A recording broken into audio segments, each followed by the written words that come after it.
Souvenez-vous du Seigneur qui est grand et redoutable et combattez pour vos frères, vos fils et vos filles, vos femmes et vos maisons. Néhémie 4, 14.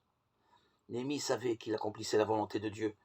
Malgré tous les ennemis d'Israël s'étaient organisés pour attaquer par surprise les compagnons de Néhémie et le peuple occupé à reconstruire les murailles de Jérusalem.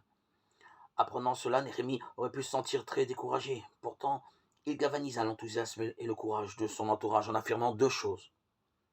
Le Seigneur est grand, infiniment plus grand que tous les adversaires du peuple d'Israël. C'est un Dieu redoutable et tout-puissant sur lequel les circonstances n'ont aucune prise. Il faut se battre pour protéger nos familles. Dieu nous donnera la victoire, mais pas si nous ne faisons rien et si nous laissons la peur et le découragement nous envahir. La prière n'a jamais été une excuse pour éviter notre responsabilité. Si nous prétendons connaître Dieu et ses promesses, et si nous affirmons qu'il sera notre secours dans la tempête, agissons en conséquence et assurons-nous que nos paroles prouvent notre confiance en lui.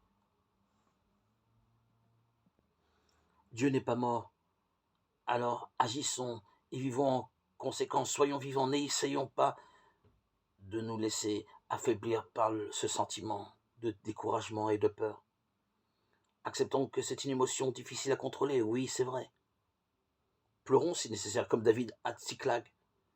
Puis tournons-nous vers le Seigneur, regardons vers lui pour ne pas focaliser notre regard sur nos problèmes, sur ce qui nous envahit.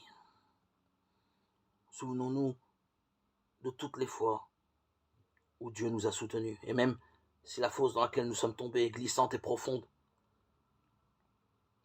affrontons notre lion plein de courage et de détermination, comme Abenaya de Samuel 23, 20.